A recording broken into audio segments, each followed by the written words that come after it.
As kids, we felt safe when we were with our parents and with people who cared for us, with those we felt at home.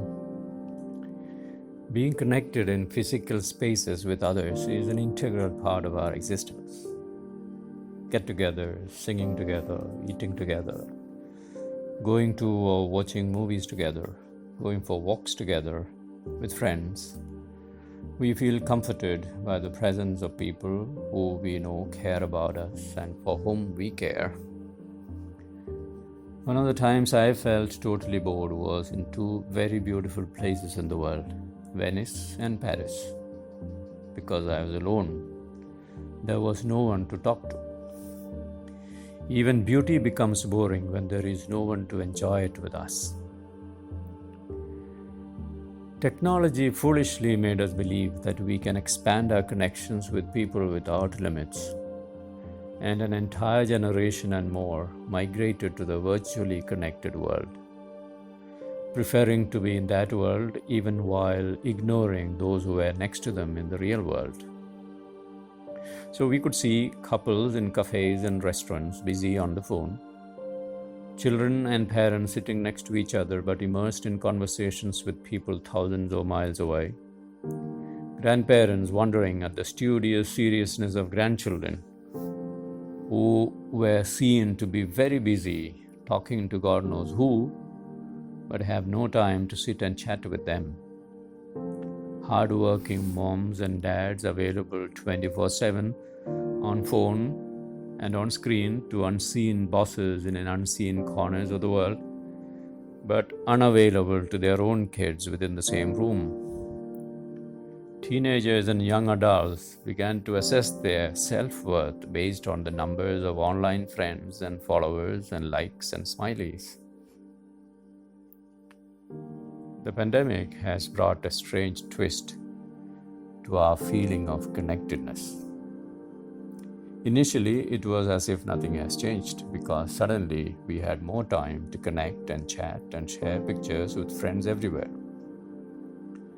But gradually, we can sense an unease that has begun to creep in. I've seen a number of people, including young people, just getting bored, withdrawing from the virtual world and wondering why there is suddenly an emptiness within. Teenagers asking parents, "Can I invite my friends home? It's so long since I've seen them." And yet, they are seeing each other every day in online classes, on Facebook, on Instagram. There is a longing to rush out of the confines of the home and the boundless expanse of the virtual world and feel the real presence of people. To talk face to face, to laugh, to cry, to spend time, to play sports, go for walks. There's a longing for real people in real spaces that make us feel safe, comforted, cherished, loved, even if there is the danger of the virus coming in between. We are ready to risk even that, for a touch, for a hug, for a smile, not a smiley. There are people dying alone, longing for that last loving touch, the comforting presence of those close to them. There are spouses, children, parents, grieving the lost opportunity to be present with their loved ones in their dying moments, even if they took them for granted when they were alive. Is the virus trying to tell us something about the value of real people in our life? About relationships?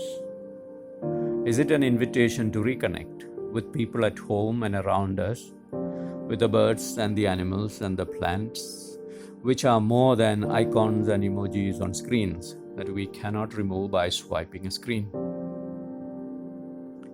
If not anything else, let the virus infect us with a much needed insight into the value of people and relationships in real time, with the wisdom of wasting time with those close to us, much needed happiness of loving and being loved by real people in flesh and blood, and make us feel at home and safe again. God bless.